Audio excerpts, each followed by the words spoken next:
What year were you born? 1966. Yeah? In the house. 56 years young. 56 years young. Yes. Were you born at home? I was not With a born at midwife? home. I was born prematurely, and they told my mom I was not going to live. So to spend as much time with me as she could. How premature were you? 6 weeks, but that was in 1966. Yeah, they didn't have ventilators. Hey everybody, welcome to the Odin's Call YouTube channel where we talk about stuff.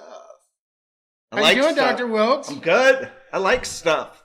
I want to introduce all 5 of you that watch this on a regular basis to one of my favorite people in the world. This is Dr. Paul Wilkes of Desert Perinatal Associates here in Las Vegas. And what I'm not supposed to know about you is that you were an associate professor at the University of Nevada, were you not? I was. University of Nevada, University of Colorado. You've been all over the place. I've been around. I get around. We've been here for about an hour trying to set up the good camera, and the good camera doesn't want to catch anything. So we're using the webcam today. So here we are. Yeah. Introduce yourself, Dr. Wilkes. Tell people what you want people to know about you. I am Paul Wilkes, regular guy with an irregular job that I love. I deliver babies for a living. I am fortunate enough to be married to the love of my life and have 3 beautiful children and a group of friends that love me when I don't love myself. Lucky man, blessed. There you go.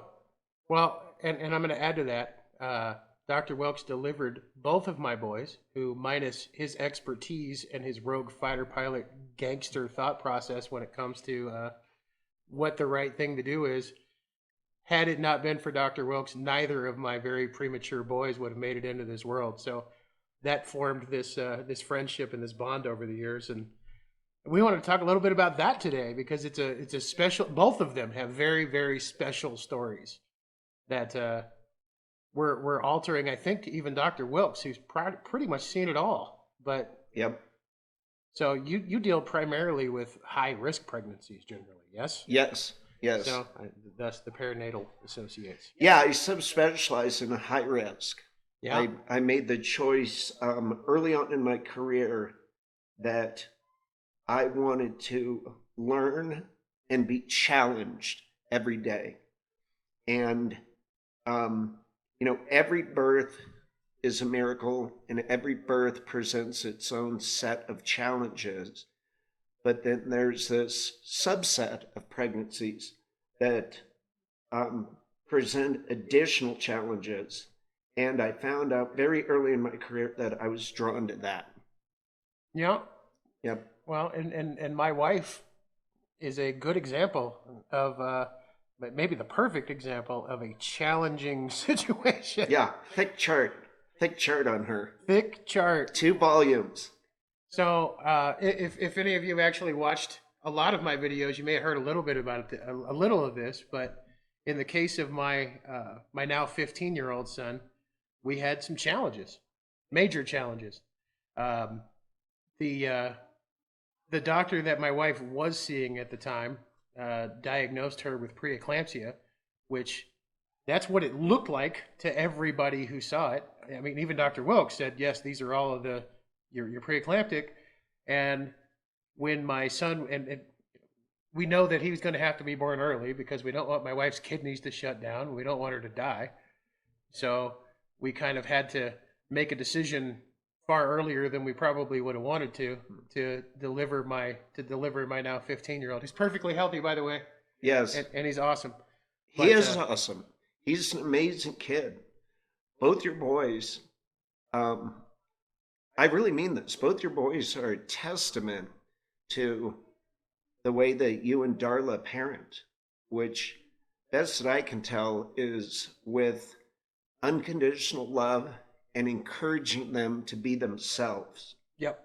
Which, from my experience as a dad, probably 2 of the most important things that we can do as fathers is love our children unconditionally and encourage them to chase what feeds their soul, Yep. even if it's not what everyone else expects. Yeah, no, it's a fact. Well, interestingly enough, my wife was not preeclamptic, which we found out after my son was born, and all of the symptoms stayed. Because I remember you saying to me that with a preeclamptic individual, that the cure for it is you have the baby and everything Yep. goes back to normal. Yep. Well, it didn't go back to normal. So we ended up finding out that my wife had a pituitary macroadenoma, a hormone producing pituitary macroadenoma. I'll never forget that combination of words. Yeah, it's a big one. But ACTH producing. And ACTH is the trigger hormone that tells the adrenal glands to produce cortisol, and her levels of cortisol were absolutely bonkers through the roof, which accounted for all of the other things that were happening, the diabetes and the everything else that was happening. So, but that pregnancy, I think if I recall, you had her in the hospital like the last 40 days that Yeah, she was pregnant. long time. Trying to keep her pregnant for as long as you possibly could, and getting enough steroids into her system to help his lungs mature, so that he could come out with some fighting chance.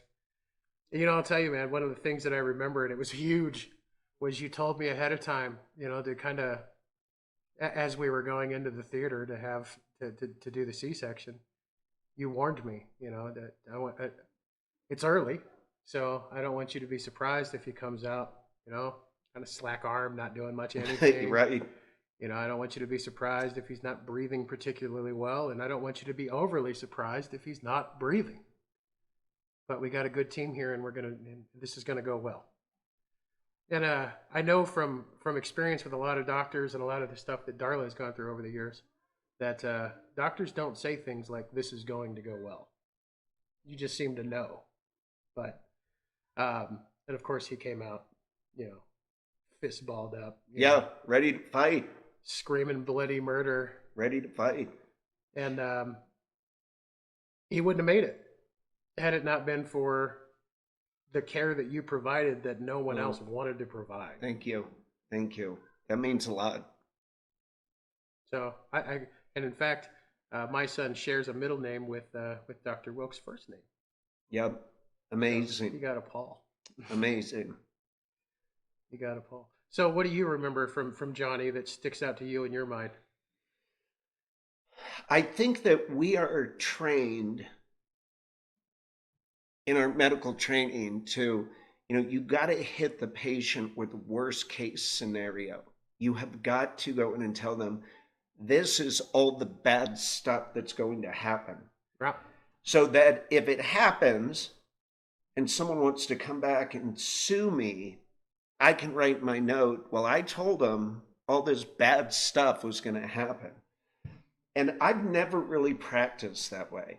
I've always led with the heart and thought, if I have hope, there's nothing wrong with sharing that with this family. Yeah. And knock on wood, I've done high-risk pregnancy for 25 years. I've delivered 13,000 babies. 13,000 13,000. Good God. Okay. And I've had some very bad outcomes. That's the nature of the business. I've never been sued. And I think it's because my patients know that I care deeply about them. And I care deeply about their unborn child. And I am never going to phone it in. I'm going to always give 110%. And I just remember feeling in that moment uncertain about the outcome, but certain that there was hope. Yeah. And to not share that hope with a frightened family, in my opinion, is unfair and unkind. It's terrifying. It's unfair and it's unkind. Yeah. Yeah. And one of the things that I always appreciated, after the first nightmare pregnancy with Johnny, I always felt good coming to your office because I knew that you were going to tell me what was going on, and we were going to have a plan, and that you were going to make adjustments as you needed to make adjustments. And my experience with the medical community in general, frankly, particularly as it pertains to Darla and Yeah. her litany of things that have been going on, is that there was always just this kind of sense of let me get you in here and let me get you out of here so I can get on with my day. And I've never felt that way about you. Good. You know, you always walked in the room and it was, oh, hey, it's so good to see you. And then it didn't feel fake, you know? Yeah, it's not fake. Which when I had when we had friendly doctors previously, it was always, you know, they're phoning it in. This is an act. But I never felt that way with you. You seemed like you were always happy to see anybody, really. I genuinely feel blessed to have a career that is predicated on helping others. Mm-hmm. And the greatest feeling that I get, and it sounds corny, but it's true. The greatest feeling I get is when I'm helping someone else. And I don't know if it's because that's hardwired into the human brain. Yeah. That we get a surge of whatever, dopamine, serotonin, epinephrine, whatever, norepinephrine. We get a surge when we're helping others. Yeah. But for me, who, you know, I have my own struggles in life. And when I start to get mired in my own problems, the quickest way for me to get out of myself is to help someone else. Yeah. It's almost like selflessness is kind of selfish. Turn that focus, right? Turn that focus to someone else. Right. And I've been put in a position to do that. Right. Every day. And I don't know. I mean, that's the payoff. You know, for me, the payoff is that I have a chance to affect people's lives positively. So cool. And we don't get that very often just in our, you know, you can hold the door for someone, you can put 2 grocery carts back, you can pay for the person's coffee in line behind you. These seemingly simple acts that I try to be mindful of, but to really impact someone's lives, you know. Or you save a couple of babies' lives over the course of time. Yeah. I mean, think about it. It's crazy. You know, kids that would not have made it are out back swimming in my pool. Yeah. Yep. What a gift. What a gift to see these boys. In December. Yeah. What a gift to see these boys laughing and running around and fully engaged in life, you know? Yeah. And happy. And happy. And on some level, I played a part in that. On a big level, you played a part. You know? And I just think that's cool. I'm going to introduce everybody. That's Arthur. Arthur's a little wet. That's Sir Arthur. Arthur's been laying on the ground outside. Arthur's our newest. Getting wet. He's our newest addition. But yeah, Arthur's snuggly. Yeah. I have a funny story about how we came upon Arthur. Okay. So we were invited to participate in a fundraiser that was being run by Children's Heart Center. And the idea is we're going to raise money for kids who need heart surgery that can't afford it. Right. So there was this big event. We bought a table. We went to it. There was a live auction. And we donated a trip for the live auction. My wife and I did. Mm-hmm. And we get there, and my wife comes walking up with this fluff ball puppy in her arms. Right. And I'm standing next to a guy named Todd Marshall, and I had taken care of his daughter, and I had delivered his granddaughter. And there was nothing simple about that pregnancy. Right. So I looked at Todd, I said, I think I'm going home with a puppy tonight. Fast forward to the auction, and Christine, my wife, has the winning bid, going once, going twice, and all of a sudden someone else outbids her. And I look over, and it's Todd Marshall. Dude, I told you I'm taking this puppy home. I come over the top. He comes over the top. I come over the top. And he, stop bidding. And he walks up to me and he says, you saved my granddaughter's life. I'm buying this dog for you. Stop making it more expensive. So I stopped bidding, and now we have Arthur. Well, there you go. And so Todd comes up to Christine and me, when we're getting ready to leave, he said, "What's the dog's name?" I said, "Todd, I didn't get to name my kids. I Right. definitely don't get to name the dog." Right. Christine says his name's Arthur, and Todd said that was my dad's name. Nice. That's really cool. So I have this great little fluffy, loving, happy reminder every day of these beautiful stories that play out in my life that you couldn't script because people would think it's fake. Yeah. People would think you're making it up. But I just, I stumbled into this, you know. Speaking of synchronicities, interestingly enough, I was telling you on the phone the other day, but you guys don't know about this. So about a year, almost exactly a year before, before my son was born, my 15-year-old, my wife had experienced, well, I guess we, but more so my wife had experienced a fetal demise. She lost a baby. And we were pretty deep into the pregnancy at that point, about 6 months. So it was soul crushing. Might as well have been one of the other kids. We were really upset. And I was angry about it and depressed about it, and it was painful. It was not fun. So when my now 15-year-old was about 3, he starts telling stories, and he could make up a pretty good story when he wanted to. My teacher or my bus driver stopped the bus and because this girl was screaming and threw her out the window and then just kept driving. So he's always had a really good imagination and creative creative thought process. But at 3, he starts telling us that he was in mom's belly twice. And we're like, well, no, you weren't. You definitely weren't in there twice. And he's like, no, I was in there twice. Okay, well, what happened the first time you were there? I died. And he always said it with this just knowledge, and it was just a statement of fact, and he wasn't emotional about it, and he wasn't sad about it. He said, no, I just died, And then we would ask him, well, what was it like in there? He said, well, it was like I was swimming, and I was doing backflips, and, and sometimes there was a little bit of light, but usually it was dark, and, but I could hear you, and I'm like, well, did you breathe? And he says, no, but well, I tried to breathe, but it was like practicing. That's what he said. It was like practicing because I didn't have to. And I'm like, he actually remembers this. He actually remembers this. So there was about a year that he was doing that. And then he just stopped. He was just, I guess he decided it didn't matter anymore, or just he was getting a little bit older and starting to forget it. But it was wild because I was in mom's belly twice, and the first time I died. I believe it. And it's a wild thought process. I believe it. There's a book I read. It's called Many Lives, Many Masters.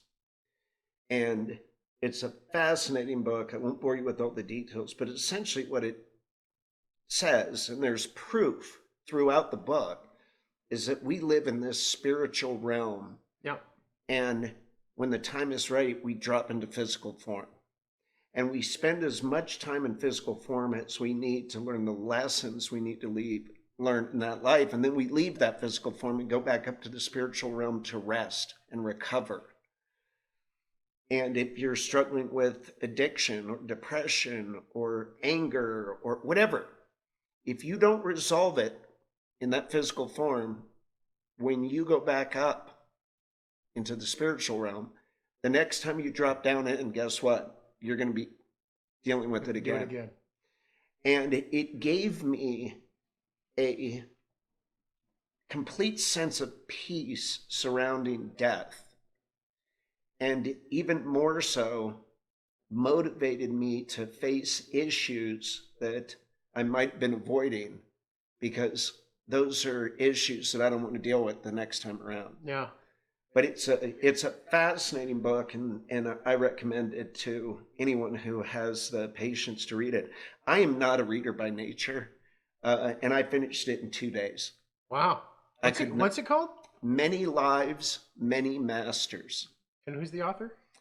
I don't recall. Many Lives, Many Masters. I'll find the link for it and I'll put it down in the description. Yeah, Many Lives, Many Masters. It's fascinating. That's really cool. It's like the concept of the superconscious, right? That the consciousness that you experience while you're present here is not necessarily exactly how you're experiencing things as the observer of yourself, right? Yeah. Wild thoughts. Yep. Wild thoughts. Good stuff, though. Yeah. So let's talk about Luke for a minute, because that was crazy. That's one I am not going to forget. Yeah? Well, you tell it. Well, and I'll fill in the gaps where you don't remember. Yeah. So Darla was pregnant again, and we were, hitting some bumps in the road. And she ended up hospitalized again. And it was Christmas Day, and my partner was covering the hospitals Christmas Day and had an interaction with Darla where Darla was absolutely certain that something was going wrong and said, I want this baby out. And she was early. She was 9-10 weeks early. And that is a difficult decision. And she'd already been in the hospital for a month at that point, Yeah. right? Something like that? Long time. No, not that long? It's- Darla's in the background. What was it, 2 weeks? I'm not sure. It doesn't seem like it was very long. Oh, okay. Well, she was in the hospital, and all of the objective data said that Luke was fine. Right. The subjective and sometimes most important data was Darla insisting that if we waited 24 hours, this baby was not going to make it. And so Dr. Adishek, and rightfully so, said, I'm not delivering this baby. All the data looks good. Yep. And then I was brought in. And why were you brought in, though? I was brought in by a phone call and a nudge. I think it went something like, if something happens to this baby, I will never, ever forgive you. Yep.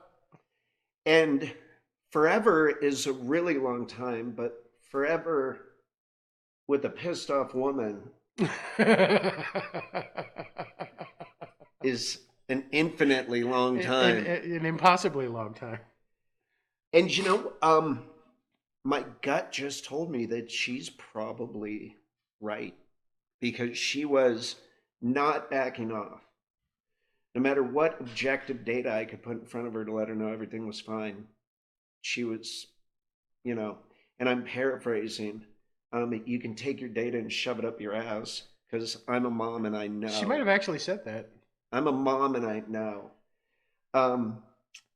And if I've learned nothing else in 25 years, moms, when they're pregnant, usually have a sixth sense.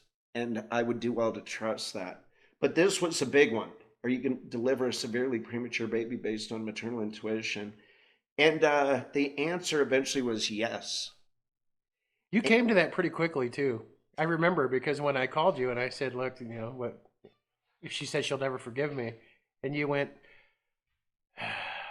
forever's an awful long time. Yep.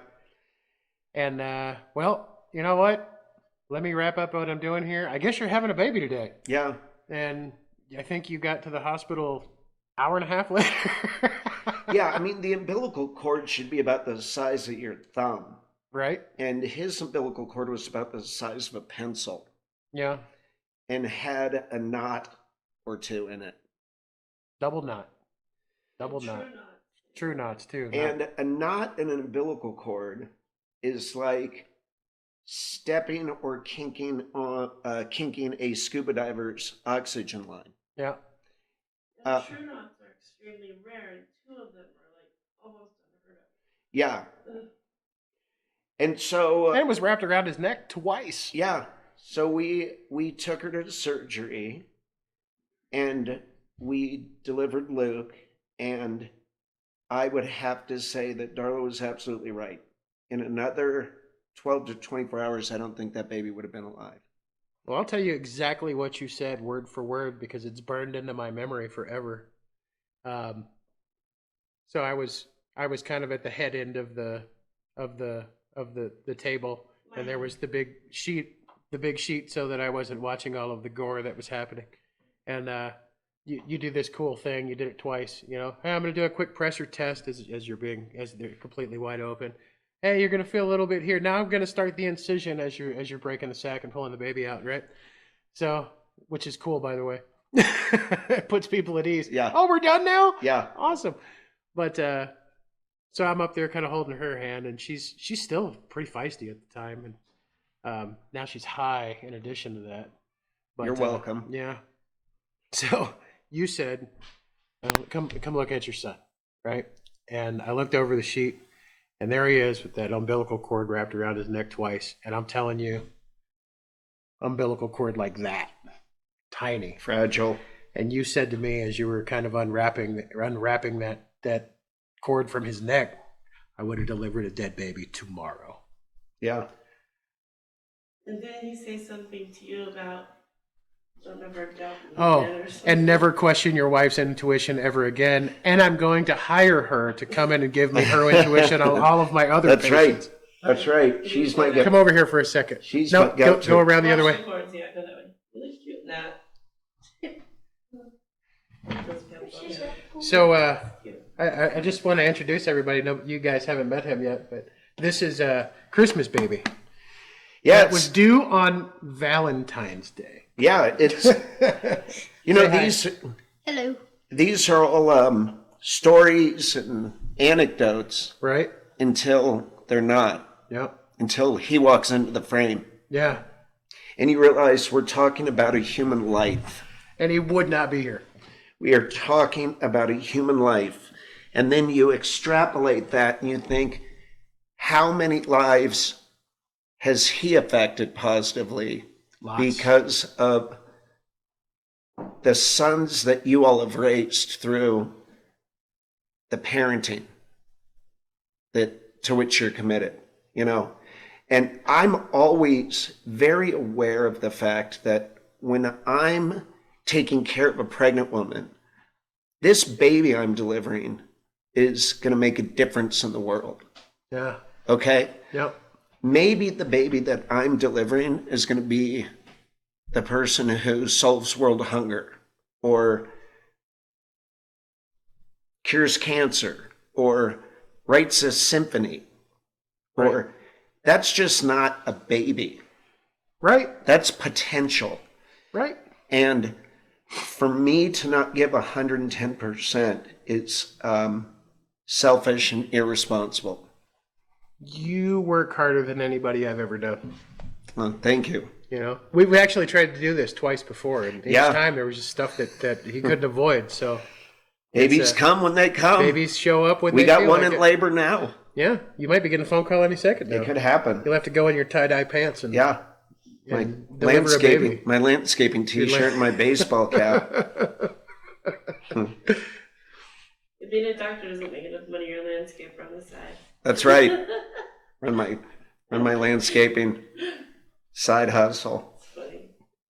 So we were, one of the things that I do a fair amount on this channel is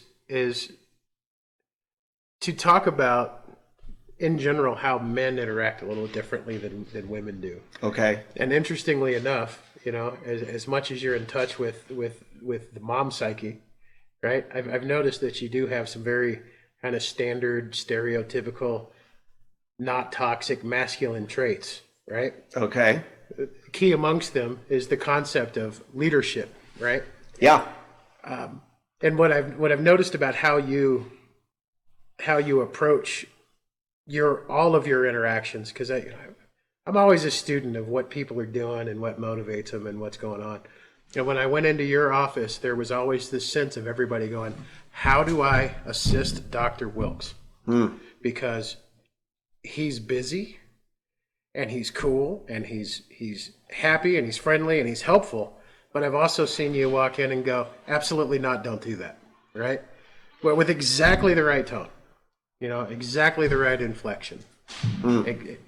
and maybe you don't even know you're doing it because it just kind of comes naturally to you at this point. But I've always respected about you that, you even did it with your partner, who, when you showed up to deliver our son, he was still a little salty about it, right? He was saying, this is a terrible idea. And he was doing it right in front of us, which I thought was funny at the time. And you said, I'm going to listen to Mom, and if you don't like it, that's okay, but that's what we're going to do anyway. And I think that's one of the biggest things that I ever took from you, is when you know you're right, stick to your guns. You should say how cool it was when he showed up to deliver Johnny the first time we really met him. When he came to deliver Johnny in his leather jacket, his shirt, and what he said. What did he say? I don't remember. Something about. I was hoping you would remember. I don't. I was so exhausted at the time; it was almost impossible. He was just excited. I remember that. It was like. Yeah, that energy is always a thing, He said he had left the concert. Oh, that's right. Did you leave a concert to come deliver? I don't recall, but it's not out of the realm of possibility of that on a leather jacket and a Run DMC shirt. I know what it was. What was it?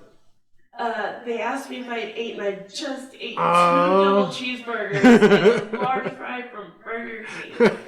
And I was like, I did just eat. And he said something about that, like, what did he say? Actually, what he said was, that's okay. I have a rogue fighter pilot, rogue fighter pilot anesthesiologist who laughs in the face of recently consumed meals. That's what you said. And I don't remember who that was. He was kind of a bigger guy, kind of young. He was probably 30. He's not young anymore. No, well, that was a long time ago. ago. And how they let you borrow the doctor's scrubs and what happened with that? Okay. Paper ones were snug. No, yeah, the paper ones were impossible. Yeah, the paper ones were snug. That was way too big, so they were the maroon. Yeah, actual scrubs. Still got a pair upstairs. So they went and got me. The fat guy said, it was the hospital equivalent of the seatbelt extender on the airplane. Yeah, that I don't need anymore. But thankfully, so they went and got me some actual doctor's scrubs, and because nothing else would fit me, and they didn't want me in the operating room without it. Before you tell what happened at the hospital, with that staff in the elevator and everything, so what I said to you when I looked at you, do you remember? No. I asked if you were my doctor or something. Oh yeah, because you were getting out of it at the time. That's right. So she asked me, are you my doctor? Because she could kind of see me out of the corner of her eye, and I'm like, no, I'm your husband. You had a mask on too. And so you went and got me, because I remember you said, get him some scrubs, and they're like, you can't have those. And he's like, well, he's coming in the operating room, so do you want him in the scrubs or not? And they're like, all right.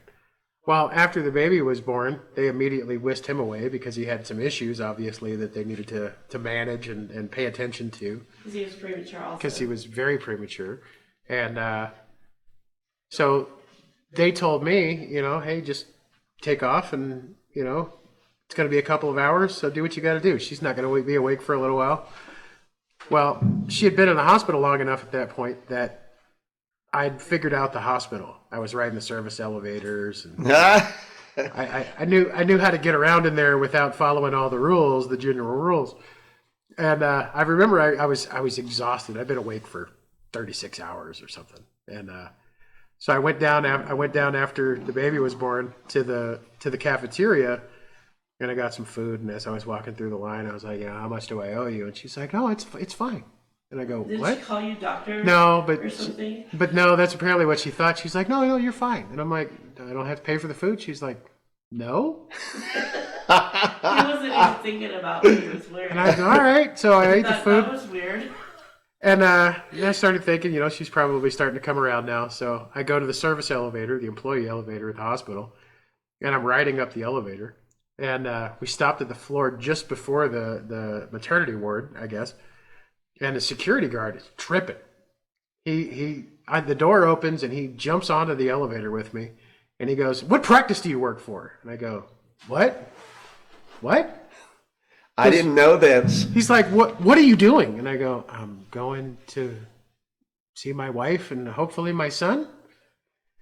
He's like, what practice do you work for? And I go, I don't know what the hell you're talking about, and I'm tired. It's not even dawning on me at all. Yeah. That he thinks I'm pretending to be an employee, apparently for the purpose of abducting babies. Free Yeah. meal or something? Free chicken fingers. Free chicken fingers. Yeah. But he rode all the way. He rode to the floor with me and walked with me to the room because he wanted to make sure that I belonged. And Yeah. Yeah. he's like, you can't wear those. You got to take those off, like right now. And I didn't because I was like, that's why I got free food. Yeah. Okay. Keep them in your trunk. I'm keeping these. Keep them in your trunk. One of the fringe benefits of going to med school, you get free cafeteria food. Free chicken fingers and Yeah, mashed potatoes yeah. and gravy. I remember I took my daughter one time. I took her many times when I had my youngest daughter with me, and I would get called to the hospital. Right. She would come with me, and I'd say, "Listen, hang out in the doctor's lounge. I'm going to go and deliver a baby. Do your homework, whatever." Right. And at most doctor's lounges had this like full freezer full of ice cream and this rack full of potato chips. And I remember getting back down to the doctor's lounge and walking in there. It's just like carnage of empty wrappers. And I remember saying, I think I'm going to go to med school. This is pretty cool. Like, sweetheart. Of all the reasons to go to medical school, free ice cream is not one of them. I promise you. Yeah. Well, I mean, that's one of the kickbacks. I guess. Yeah. Work 36 hours in a row and you get a free cup, a free wooden stick. Yeah. You get a free drumstick. Yeah. Wooden stick ice cream Yeah. You spoon. want to introduce Johnny now that you told that story? Get over here. Yeah, come on over here. You haven't even been on the Yoden's Call YouTube channel yet, have you? I don't think so. There he is.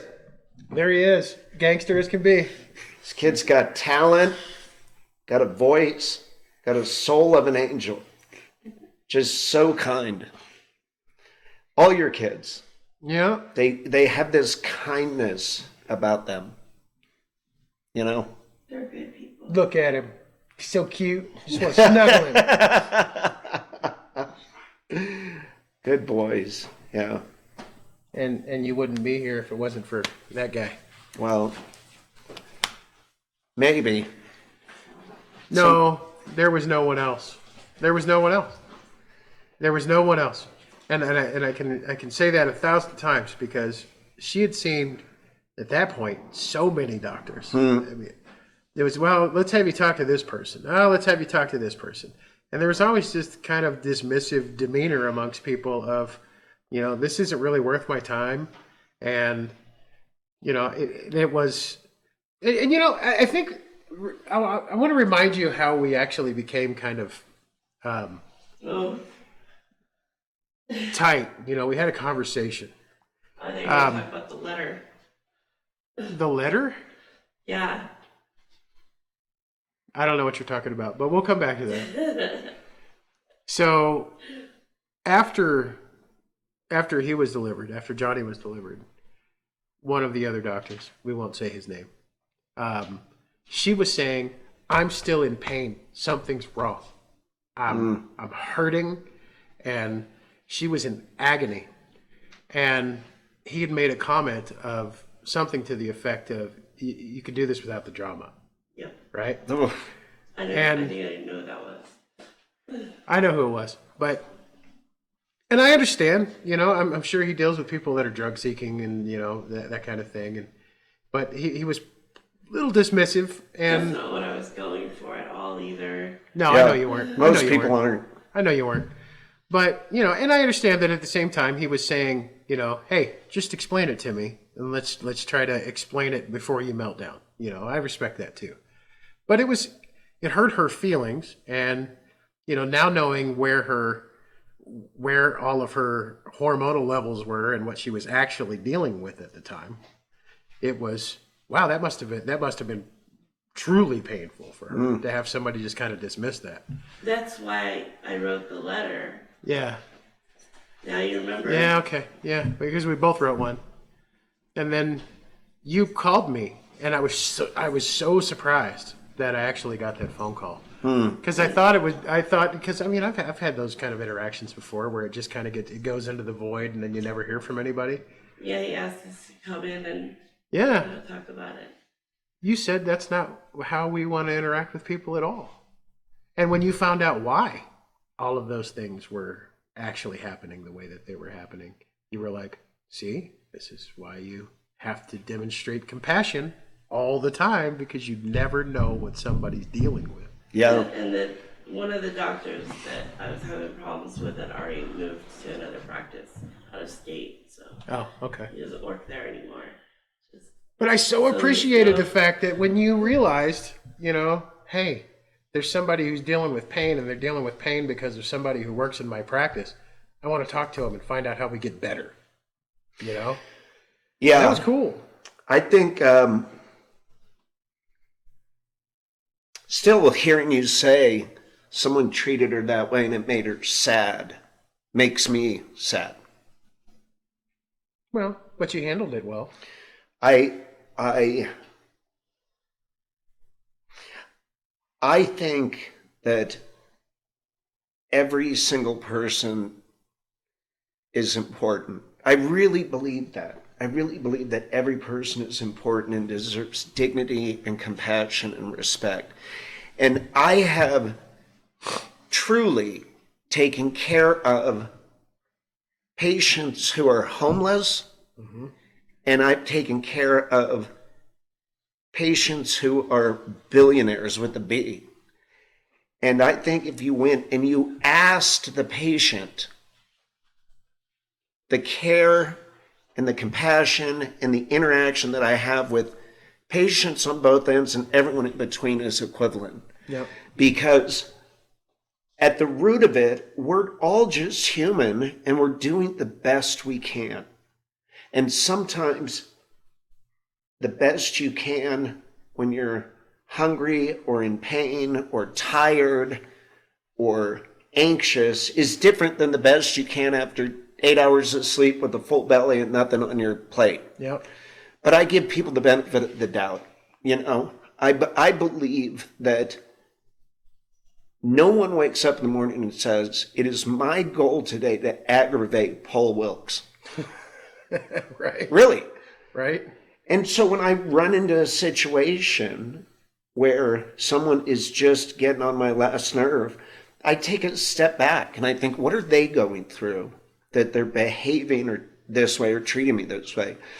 And there's a dear friend of mine. He's a plastic surgeon in town. His name's Frank Style. Amazing surgeon, but just such a kind soul. And Frank and I were talking one time, and I was just unloading on all the people in my day that had crossed me. And I'll never forget, he said, hey, if everyone you meet all day long is an asshole, maybe it's not them. Maybe it's you. And my initial reaction was like, dude, that's not what I need. I need you to co-sign my bullshit and tell me I'm right. You know, that's why I called you. You're my friend. Yeah, stick up for me. Make me feel But better. it has really stuck with me, I mean, and what it tells me is that no, I'm just not important enough that anyone's going to focus on aggravating me. Right. Yeah. And I've taken it even a step further. And the example I use is, I'm in the grocery store. I need to get groceries and get home, and I'm tired. And the lady in front of me is, writing a check for her groceries and talking to the checkout person about her cat. And I'm just getting more and more. Let's go. Yeah. Okay. Yep. But you know what? What if that lady's only positive interaction is every 2 weeks when she comes to get her groceries, and that checker is the only person in her life who listens to her? Yep. How selfish of me to not have 5 minutes to allow this woman to have that interaction with that checker Yep. that might keep her going for the next 2 weeks. I don't know what's going on in her life. I don't know what's going on at her home. But who am I to steal that moment of happiness from her? Yeah. Have you seen that documentary that Jonah Hill did? Yes. Studs. Yeah, what he said about the friends and the counselors. Yeah. That's a great quote. You should repeat. You talk to your friends and you just want them to listen, and then you talk to your counselor and you want them to give you advice, and it's always the other way around. Yeah. Right? That It's your friends giving you all the terrible advice, and it's your counselor saying, tell me about your day and how does that make you feel, right? Yeah, I love that. I love that documentary. I loved it. I actually made a video about it. I couldn't cool. stop. I couldn't stop watching it. I went all the way through. Yeah. I thought that was fantastic. And that's what we were talking about a little bit earlier when you talk about, mental illness and depression. I mean, I think anyone would look at a celebrity's life on Instagram and say, this person's got the world by the tail. They have money, they have fame, they have access, and then to find out that this is someone who contemplated taking his or her own life because the pain got too great. Yeah. But being in that position as someone with perceived success makes it even that much more painful and that much more difficult, because I got news for you. No one's starting a GoFundMe account for a Hollywood celebrity. Right. But what they might need is an emotional GoFundMe account. Right. They don't need more dollars in the bank, but they need more You compassion need somebody to say, I care. and love and understanding And not dismiss that person because they're... and Yeah. human connection, right? Yep. That human connection. Yep. Nope. And We're tracking there. Well, the other thing is, if you're not born into money and it's money you made, you have trouble making friends because your old friends might start to use you or treat you differently. That's a fact. And when you try to meet new friends, unless they're of the same income caliber or field that you're in, you don't know if they're trying to be a friend for something to use you, Yeah. or if they actually like you. Yeah. I think there's also a phenomenon where it's like that whack-a-mole game where the Yeah. bolt comes up and someone slams them down. Yeah. And I have, I think, been pretty good about speaking my mind and defending my positions with data. And when it's contrary to the pack, then now you have a target on your back. Yep. And I've had those interactions online and in person where some of my opinions are, degraded and met with aggression. And, I think you and I are a perfect example. Yeah. We don't agree on everything. Okay? need to. We don't agree on everything. We agree on a lot. We agree on a lot, but there are things that we may not agree on. But the magic in that is that we can discuss it, Right. and I can ask you questions. Why do you feel this way? I can tell you. What have I been saying on this channel from day one? From day one, right? The question is, why do you feel that way? Tell me why you feel that way. Tell me why you disagree with me so we can talk about it. Yeah. So we can learn from one another. And not so I can convince you that I'm right and you're wrong, but so that I can understand you. Right. And learn a different perspective about an issue, controversial or otherwise, and consider that. And, I think the hardest part is to lower the walls and to engage in the conversation, but perhaps equally as difficult is to then take that information and digest it before responding. Right. Listen for understanding, not to respond, right? Yeah. For comprehension. Yes. And, I am a huge fan, not a huge fan, but I don't dread going to large gatherings of people that I don't know. And my wife is on the other end of the spectrum. She's funny and engaging and And we have that in common, too, conversant right? about many topics. Yep. But I think it's anxious about, I don't even know what I'm going to talk to these people about. And for me, I go into a situation We're going where to talk about things today. Whatever they are. Yeah, I get it. I ask questions and then turn off my mouth and turn off my ears and learn. You know, I was just at a beautiful Christmas party, and it was a Christmas party that was raising money for a foundation. Most of the events that I go to are based around charitable foundations. Right. I don't need to go sit at, expensive dinner with people to talk about nonsense. There needs to be a purpose. Right. But I had a chance to sit next to the guy who started the foundation. It's called First Flight, and learn that he has donated all of his aircraft fuel, and all of his hours to search and rescue, for going out looking for people that other people have written off as dead. And he's found and saved over 100 lives. Wow. Wow. And I had a chance to sit with this guy for over an hour and learn about this and listen to his stories about some of these rescues. He told me about a rescue where there was a guy who had fallen into essentially a frozen lake.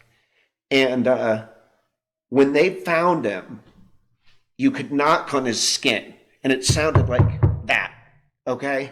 He had no pulse, he had no blood pressure. But there's a saying in rescue medicine, cold rescue medicine, you're not dead till you're warm and dead. Because the body can shut down and start to preserve itself.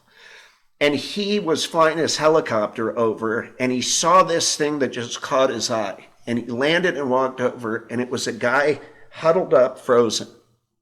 And he called in the rescue crew, and this was after everyone had called off the rescue. And they scooped him up and they warmed him up. And he's alive today. Wow. Now, had I said, this guy and I have nothing in common. He's Mormon, I'm not. He lives in Utah, I don't.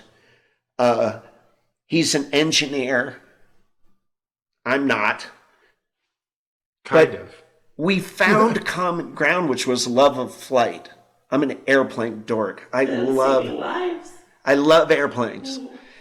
And we found this common thread, and we started to pull on it and unravel it. And we had this amazing evening together, you know? Yep.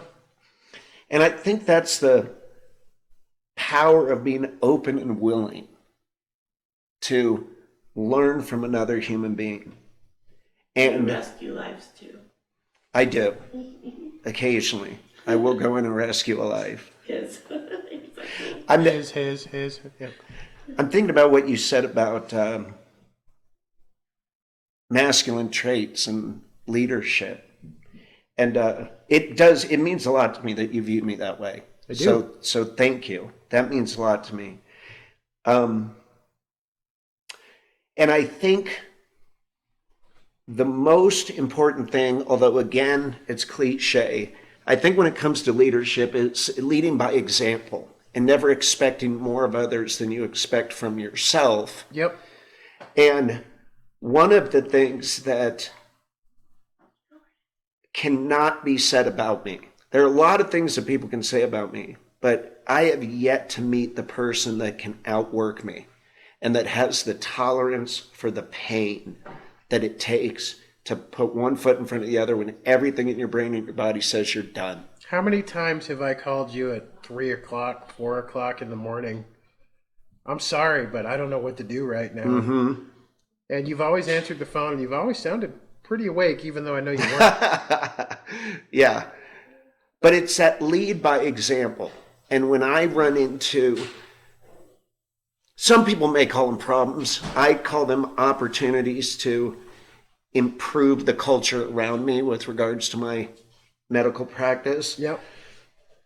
You know, one of the things I know is when I sit across from another healthcare provider or someone who works in my practice, whether it be the girl at check-in, all the way through the practice to the girl at checkout, Yep.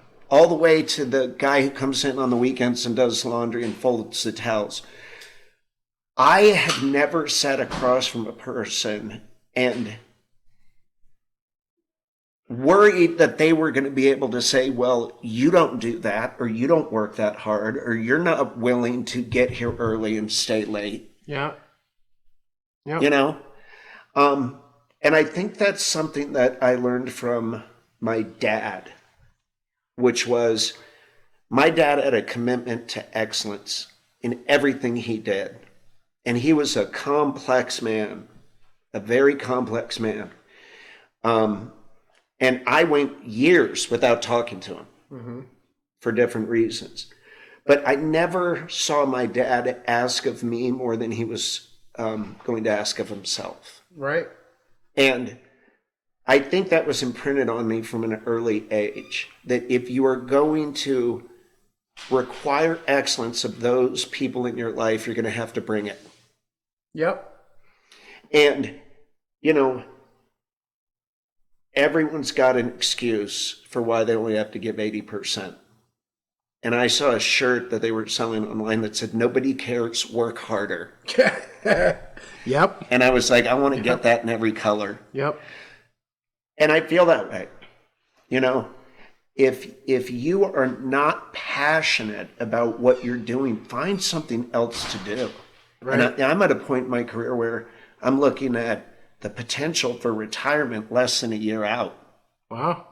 And I can't imagine not doing what I do. It would leave a hole. It would leave a hole in me. You would leave a hole in the entire community. And that's the reality, right? Thank you. I've heard your name more times than I can count. You know, hey, I know that guy. I actually know that guy. Right. I interacted with the guy once. I know the guy. Yeah. And, you know, I've seen you on the news for a variety of reasons. The primary one that was like, wow, that's cool, was that Ukrainian mom. Yeah, I just got a text from her. Did you? I'll link the article in the description so you can read about it. We won't go into that too much, but unless he wants to. But no, it was really cool. Story. I mean, in 30 seconds or less, I received a message on Facebook from a guy that says, my wife's 27 weeks pregnant and we live in the Ukraine and we're being bombed by the Russians. Can you help? And I thought it was a scam. But I thought, you know what if it's not? So I said, here's my cell phone number, call me. And the next day I got a telephone call from the Ukraine. And through a series of events and writing letters to embassies and guaranteeing that I would assume full responsibility and care for his pregnant wife and helping in ways that I could, we got them here and we delivered their son. And I have made a commitment to celebrate one of his birthdays in the Ukraine with that family. I will be there for one of his birthdays. That's cool. And it was just a magical moment. And, you know, that's a perfect example about in giving, I receive. I think St. Francis of Assisi said that. In giving, I receive. In loving, I am loved. But what I got out of that interaction was exponentially more than anything I gave. Right. Okay? I got to witness a faith that I have not witnessed before. I mean, imagine as a father or a soon-to-be father, the woman you love more than anyone in the world is pregnant with your child. She sent me videos from her apartment window of Russian bombers bombing the apartment building next door. Wow. And they had to walk to the border and wait until there were no Russian troops to run across the border. I mean, come on. Yeah. That's not just a story, real people. Yeah. Not once did they ever waver in their faith that it was going to be okay. Not an anecdote of real human thing. Not happened. once did they complain. And when it got down to the last 3 weeks of the pregnancy, they were living with family in LA. I said, listen, you got to be in Vegas. And if you don't have somewhere to stay, you're welcome to stay in my home. And I came home and I said to my wife, hey, we may have a Ukrainian family moving in with us for a few weeks. And she said, okay. And I said, that's your response? Okay. She said, that's not even the weirdest shit you've said to me in a week. Yeah. But, you know, that's it, you know. without being willing to say there's a possibility that this is an opportunity to help. That family's life is different, but selfishly, my life is different. Yeah. Yeah. Right? Yeah. Selfishly, my life is different. Well, I wanted to share something with you that you don't know. And I think you'll I don't know if you can empathize, but I think you'll sympathize. But some years ago, and some of you guys know a little bit about this, but we were having some major issues with what my daughter, who is not biologically so, right? And she was starting to demonstrate some tremendous major mental health issues that at first seemed just, you're being a ridiculous teenager, right? But quickly became clear that not only was there, a more than healthy dose of ridiculous teenager activity, but there were some true delusion in the background there that was just insane. Key among them was, when she was 13, she decided, we woke up one night and she was gone. And, I'm driving around looking for her. There's $80 missing out of my wallet, And so I go looking for her. And then Darla called me a couple hours later. She's home.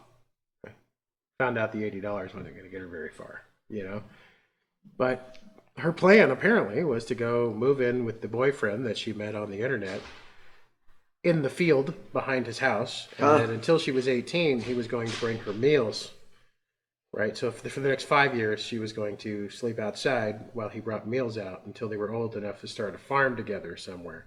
It's a plan. I guess. It's not a good one. And so there was this moment of, we'd moved to Denver because I got a job there that I thought was a good opportunity.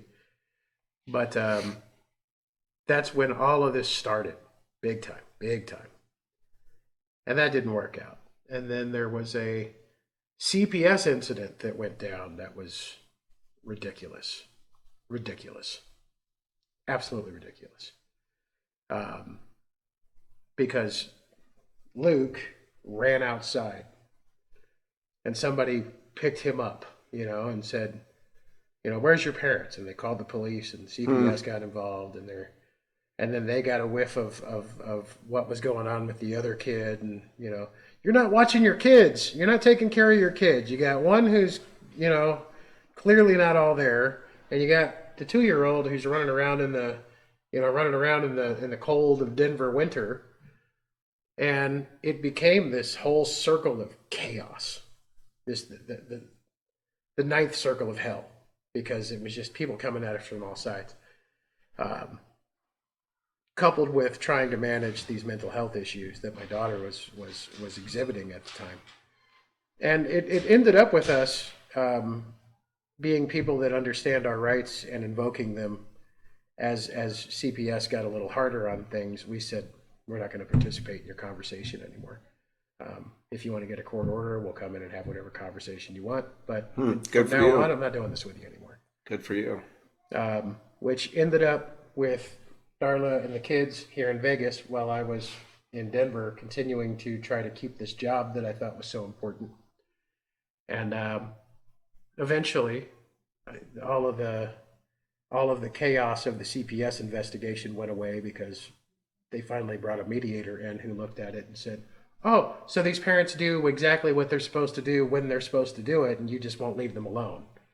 Okay, we're done here. We actually walked out of that office with a letter that said, we're done. We're not going to talk about this anymore. Because I told them, we're going to leave with that letter, or we're not going to leave until we do. Right? Mm-hmm. So, because you know us. There's Great no way. parents. There's no way. Great parents. So, and while they were here in Vegas living in a budget suites, and I was sleeping in a car in Denver for 2 months. And was fine. You know, I got a membership at Planet Fitness, and I took a shower every morning, and I stayed in the office as long as I could stay there, and then I slipped in the car and started all over. That perspective of things has made it so we are like unstoppable. And that's when I hear the problems that other people have, you know, it's like you're gonna have to learn how to deal with that small shit because it doesn't matter, right? Have you had to do this? I'm not saying it doesn't matter. I'm not saying it's not something that you got to deal with. Everyone's but what problems I'm saying are is, their problems. you need some perspective. Yeah, everyone's problems are their problems. Because it could be 1,000 times worse. There's big problems and little problems. Yeah. Right?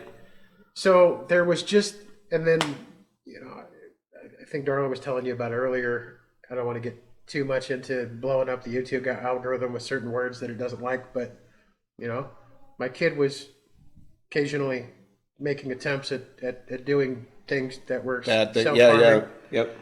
And we were trying, man. We were getting there she was in therapy, and we were spending every dime that we had. And even though she was pretty comfortable where she was like, I have to be where you are. I need you, you know? And so she came back, and we were living in a Motel 6 for the better part of 6 months. 2 kids, four kids, 2 adults, and 2 dogs in a Motel 6, 2 queen bed, you know, motel room. And it was fine. We had one another. It sucked, but we had each other, and that was more important than anything. And then I remember one day, and I didn't realize how much stress I was under because, you know, I'm a prideful person by nature. Sure. And I don't like to ask for anything, and I don't like to take anything from anybody, ever, if I can avoid it. And then I was at work one day. It was, you know, 6 or 7 o'clock at night, and I realized I hadn't talked to my grandmother for a little while. And I called her, and she says, "How are you?" And I said, "I'm fine." And she goes, "No, you're not. What's wrong?" I hadn't told anybody.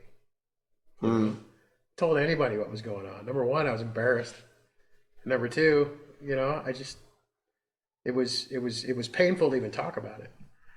And I said, "No, really, I'm fine." And she says, "No, you're not. What's wrong?" And then I melted down. Told her. Absolutely melted down. This Motel 6 room that we were staying in the hood in Denver. I'm telling you, it was old. You couldn't quite close the bed or the bathroom door all the way, and there was like the water bubbles in the. Yeah. I said, "I just want to close the door to the fucking shower." I'm bawling my eyes out. And I didn't know it was coming. You know, I thought I had it. You know, I thought I was in the right place. But as soon as she just demonstrated care and said, you know, "What's going on?" And I started talking about it. It all came out all at once. And she asked me, and I'll never forget it. She says, "What do you need? What do you need to get my great grandchildren out of Motel 6? You know?" And I said, "I don't know." She says, "Find out and let me know." And we were at a house 3 days later because my grandmother wasn't going to let it out. She didn't even have it, you know. She kind of had it, but I don't have any rich family at all. But she had enough that she said, "All right, just go down to Walmart, pick this money up, and go get safe, and, you know, get out of the motel room." And that was a big turning point. That was 8 years ago. Wow. Right? It was a really big turning point for me because I realized several things about myself I didn't know. Right? Key amongst them was, number one, the pride was killing me. Right? Somebody would have helped me months before had I spoken up. Yep. And I needed it. And I really needed it. And they needed it. And I didn't let them have it because I was being pride. I was full of too much pride. Yep. I also realized that I'm more emotional than I think I am. I'm just really good at suppressing it and bottling it up for a while. Yeah, we're taught to do that as men. As men, and maybe that's a good trait in some ways because, hey, I'm going to deal with that after I've dealt with the problem, right? Well, my problem is pride kept me from dealing with the problem, and I was still bottling it up anyway. You know. Yeah. And Miserable. it was tough. Miserable. It was tough. And I'll tell you, these two guys, the other two, right? My daughters, you know them both. These two, they didn't care where we were. Right. As long as you were together. Yeah, but you're here. It's great. You know, we love you. It's fine. And you know, Seneca was the same way. You know, she loved them so much that she would tolerate anything. Right. And when CBS got their hands on her and they were, you know, asking crazy questions, her response was, "Okay, you're talking to me because my sister has problems that you know about, and I don't want to talk to you. My parents are awesome. They love me. They love them. They love the one that's causing all the problems, and they're trying to help her. And you're making it harder." You know, I realized how pliable we are as a family. You know, frankly, how gangster we are as a family. Because we can deal with anything as a united front, and we have dealt with about everything you can imagine as a united front. Yeah. And that's what has led me to this point now in my current existence where I'm like, you know, I'm not living in a Siegel Suites like we were when we first moved back to Vegas. That was awful, right? Got a decent place to live in Mountain's Edge, you know, it's a nice house. Yeah. It's cool. You know, my kids are going to good schools. I got my son going to a magnet school for the performing arts. You know, my son loves the school that's, you know, a quarter of a mile away from our house. And, you know, I'm driving a Dodge Charger that I'm a big fan of that's relatively new. You know, my life has changed a lot. Yep. And it has changed a lot because of some of the lessons that I've learned from the men in my life that I admire, you among them. Oh, thank you. I have to deal with the situation at hand now. And I learned that one of the first steps to that for me was, you know, my dad wasn't a great guy at all. He was racist in a huge way, vocally, to anybody's face that would ask him. You know, I had too many stepdads, none of which were great. I didn't have a lot of good male role models as a kid until my mom met Eric, who is my stepfather / still best friend. Yeah. And but what I learned from observing you was you get faced with stuff probably every day of your life that if I don't manage this right now, there's human life at risk. Yeah. And what I've been learning is how to take that same mentality into every decision that I make. Right? If I deal with it now, I'm not going to have to deal with it later. Yeah, it matters. It's huge. It matters. It's huge. Because that's what I used to do. I used to hang on to shit, and then there'd be 40 things in the back of my mind until I exploded. Well, the problems rarely will go away. Yeah. You know, when that check engine light comes on in our brains, yeah, you better check the engine. You got to check the engine. Yeah. And I think that any decision or problem that I faced, no matter how painful, was likely just going to be more painful the longer I delayed it. Yeah. You know? And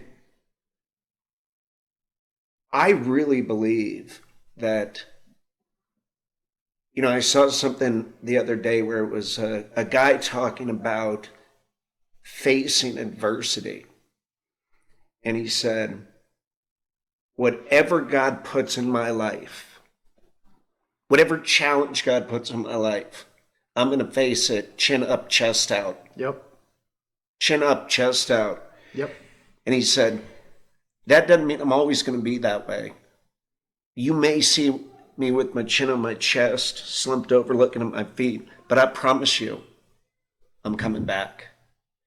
And for me, the idea that I'm going to go through a life that will be pain-free and devoid of challenge and conflict is a really bad expectation. So it's an impossible expectation. It's a bad expectation.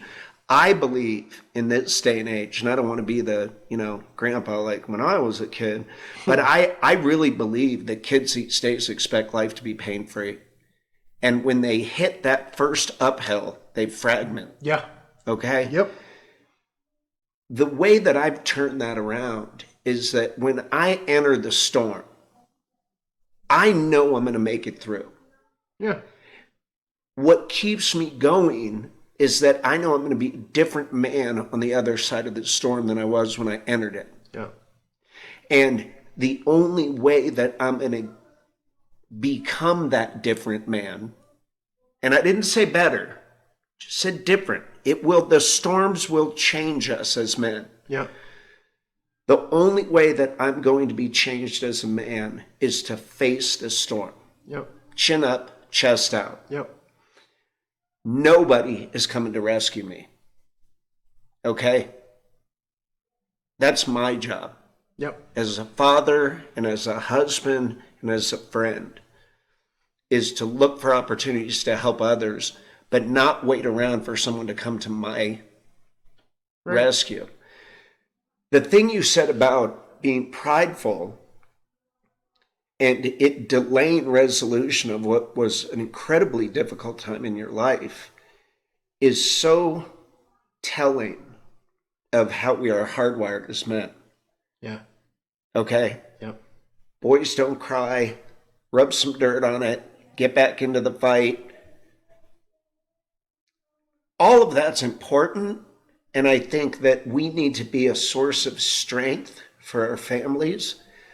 But sometimes the strongest thing we can do is ask for help. Yeah. And sometimes the most intelligent thing we will say is, I don't know. Yeah. I don't know. And there are a lot of men out there that suffer needlessly because they haven't been taught that message. It's okay to not know, and it's okay to need help. One of the things that Darla has always said about me is she's always said, I don't worry about much because I know you're worrying enough for the both of us. Mm. And I know that you're going to meet those needs somehow. And I appreciate it. And she does, right? And she's there to support me, obviously. And she worries about stuff plenty. But when it comes to what's going to happen financially or whatever, she's disabled, so it's really difficult. She can't work a full-time job. Yeah. There's really not a lot of ways for her to go financially contribute. But the way she contributes for me is she says, are you okay? I will be. Okay, right? She's good at backing off of me, which a lot of women don't do. No other woman in my life has ever done. when they see that I'm struggling in that spot, sometimes I just need a minute. I need you to leave me alone for a minute. Yeah. And sometimes I need a little bit of time to try to figure it out on my own before I talk about it. Sometimes I actually do figure it out on my own. And I come and say, hey, appreciate you asking me earlier. I'm okay now. I was in my own head. I was, menstruating or whatever. But, sometimes, you try to figure it out and you can't. And you come and say, okay, I need you to talk to me. And she always does. And we've been married now for 20 years. Amazing. And in 20 years, I've raised my voice to her one time. And she's threatened to kill me twice, right? Fair. Two of which you know about. Fair. So, both of which you know about. And the one time I did it, it was because I was frustrated, and it wasn't even her. I just kind of took it out on her. Yeah. She hit me at the wrong moment, and I shot her the wrong phrase, and she said, if you ever do that again, I'll bite you. But one thing that both of us have learned is that the human body has a limbic system that does things autonomically sometimes that you don't even realize you're doing. And when you get in that goofy physiological state, when you're just, it takes 20 minutes to get out of that physiologically. So when she sees, oh, he's fired up, she'll go, hey, let me know when you're ready to talk about that. And she goes somewhere. Yeah. Even if we're in the same room, she's absent. I'm going to give him some time to deal with whatever Yeah. that is. And I don't think enough people recognize that part, that we have a physiological response to stress. We have a physiological response to anger, right? Sometimes we need to get out of there and let the adrenaline process through before we start talking about things, you know? You can't stop it. You can't think your way out of it. You got to go through it. Yeah, but when even you recognize this, I'm sure. You know, you tell somebody something, and then they immediately get defensive and angry, and you go, whoa, whoa, whoa. In fact, you did it to me once, if you remember. Right? There was something that you posted, this rather large woman in the Bahamas or something, and you misunderstood what I said, and you kind of fired back at me, and I went, whoa, hey. Probably having a bad day. This is what I meant, yeah. right? Yeah. And you went, oh, shit, right? And I remember you you messaged me, I'm sorry, I misread it, I misunderstood it. You know, okay, you know. But that it is what it is, right? Is when you get there and you're mad, even if the next thing that person says is, hey, right? Yeah. It's not what I meant. You're still mad. You can't help it because you put yourself in that physiological state. So you got to take a minute to shake it off, so to speak. I think the most important part of those interactions is accepting responsibility and apologizing. Yeah. Because I haven't always been that way. You know, I was a double down guy. Yeah.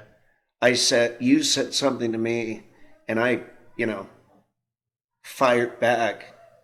And then you say, well, that's not really what I meant. I'm going to double down. Right. Okay. And well, if that is what you fucking meant. Yeah, motherfucker. Don't try and tell me that what I think you thought was wrong. But I'm in this amazing time in my life that has taken years at which to arrive, where I am willing to accept responsibility for my faults. Yeah. And I am willing to ask for forgiveness. Now, once I do that, my job's done. Right. Your answer can be yes, no, or maybe. Yeah. But it's in asking for the forgiveness that I am able to take that rock out of my backpack and set it back on the ground and go on. You need to check that. And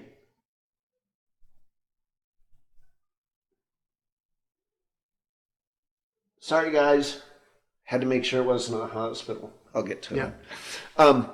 But it's in asking for the forgiveness that my part's done. Now, the other part of that has been more difficult is in the forgiving.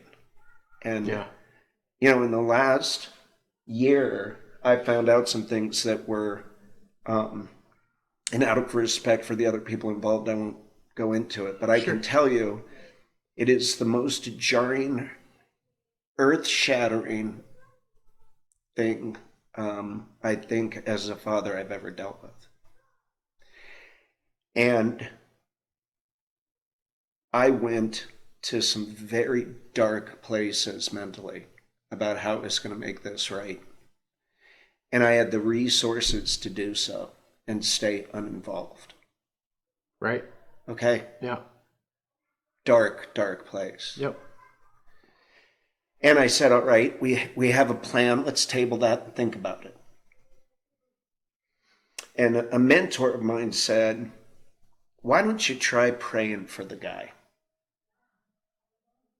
Okay. I said, did you not listen to what I just told you? I did. Try it. And I found myself probably the person in my life that if I could do horrible shit to and get away with it, I would. Mm-hmm.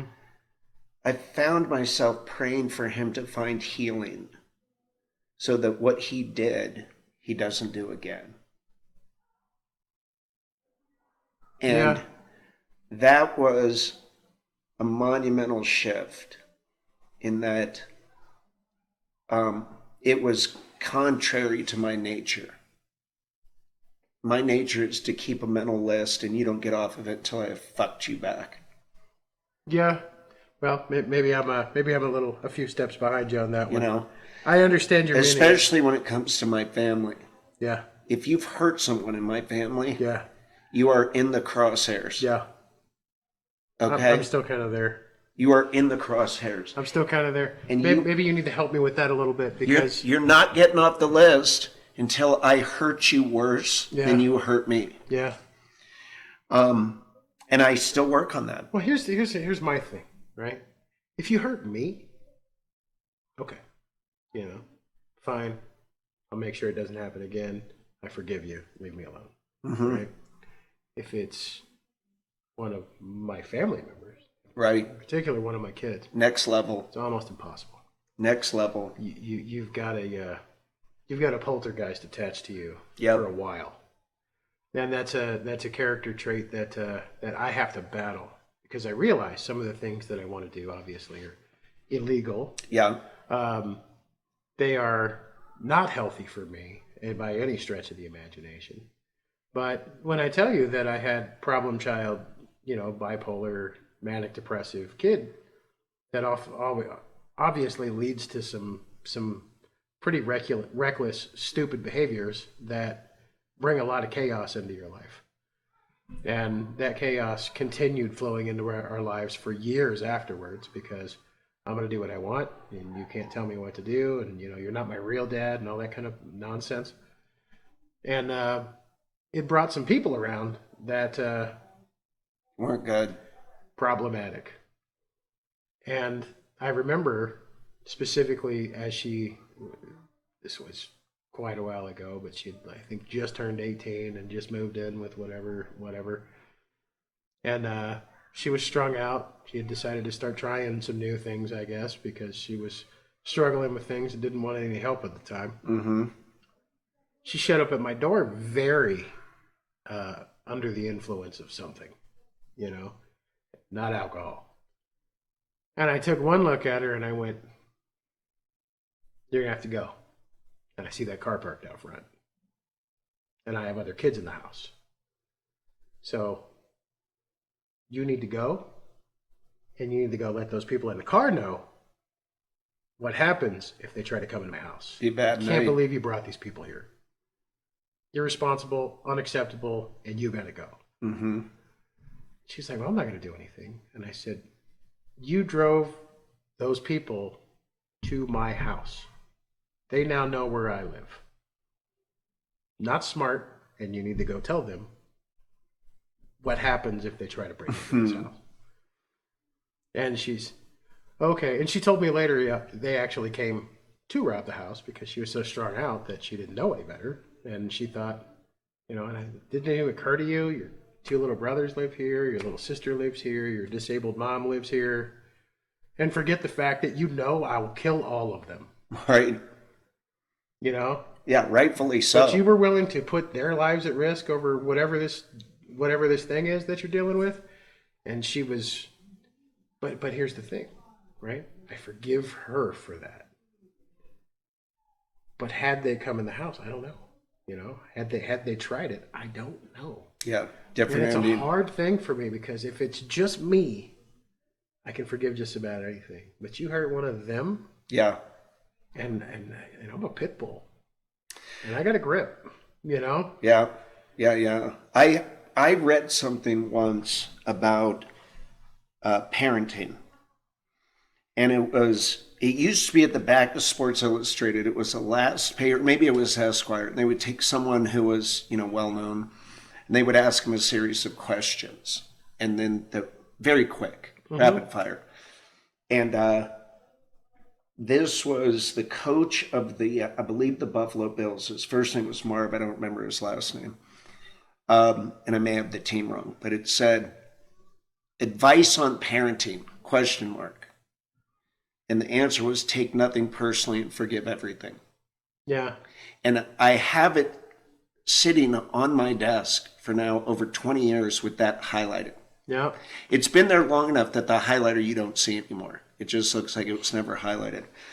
And I've been good at that sometimes in raising my children, and I've been bad at that sometimes in raising my children. But I think that's kind of the center of the target, you know?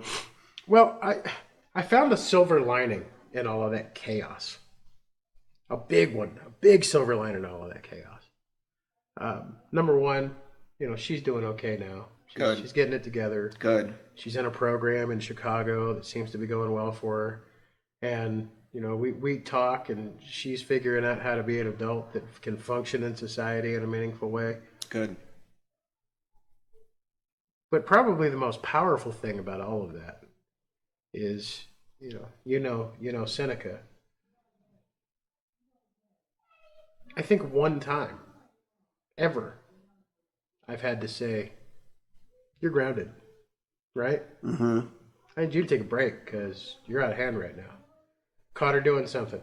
Standard, normal teenager stuff, And I said, well, I grabbed the phone, looked at it and said, yeah, that's not going to work. We're not going to do that, And she actually thanked me 3 days later. I was about to do something dumb. Thanks for paying attention and thanks for being a good dad. Mm. And she's grown up to be a very responsible, very thoughtful, very contemplative, intelligent, engineering mind adult. And one of the things that informed that was the reverse role model of general chaos. Yeah. Learn what doesn't work. Yeah. And I learned as a dad that one of the biggest things that I can do, I haven't given so much as a warning swat to one of my kids. Yeah, me neither. In a very, very, I don't think Luke's ever had one. One time I caught him sticking his finger in an outlet, and I kind of caught him on the butt just trying to get him away from it. Then he looked at me like, whoa, yeah. What was that? But having dealt with some of the worst stuff that you could imagine with a kid, the little stuff is kind of irrelevant. I can look at one of the boys and go, hey man, don't do that. Yeah. And they're, sorry, Dad. I apologize. I won't do that next time.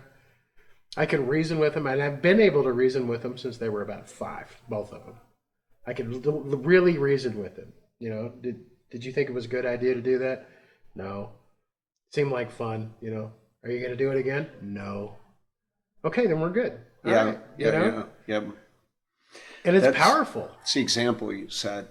I was, and it might have just been my impression of my upbringing, but I was raised from a point of fear.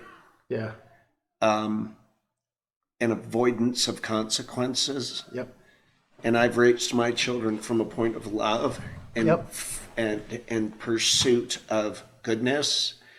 And the problem with being raised out of fear and avoidance of consequences is when the fear is no longer there and the consequences are no longer there, there's no accountability. There's no internal accountability. Yep. Whereas if you raise your children to understand that there is a right and a wrong, and the wrong isn't if you get caught, the wrong is if you do it. Right.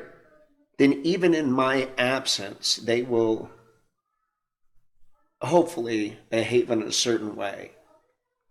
And that's something that I learned, much like your daughter learned what not to do by looking at a bad outcome. Mm-hmm. I learned what not to do as a father by really giving thought to what was I exposed to that I didn't like, right, and avoid those. And times in my life, the pendulum swung too far the other way. Yeah. But I think I'm at a point now with my kids where we're in a good spot and we're right down the middle and we have a good understanding of each other and each other's expectations, But I don't know. I've enjoyed this. It's great to. I've enjoyed it too, man. Sit and chat. We don't talk enough. I don't want to cut it short, but I I know I have to You're getting messages. get to like- work. Yeah. Yeah. Probably should shower. Well, I want to tell you, I love you. I love you too. I really, really do. And I'm grateful for you, and I appreciate you. And there's not a day that goes by that I don't think about what you've done for us as a family. Thank you. And I appreciate your trust when it comes to allowing me to be a part of your lives at a time where it was very chaotic and unpredictable. I never lose sight of that in order for me to have the opportunity to do what I do, it requires trust. And I don't take that for granted. So thank you for your trust. Always. And you earned it, by the way. Thank you. So, thanks for visiting the Odin's Call YouTube channel. I forgot to say it at the beginning, so I'll say it now. I love you. I respect you. If I have to, I will protect you. And that's regardless of anything about you other than the one component of whether or not you personally are an asshole. I'm glad you came. Thanks for hanging out. I'm glad that you got to meet Dr. Paul Wilkes. He's one of the coolest people I've ever known. And I hope to always count him as a friend. Thanks for coming to my channel. Thank you. Bye.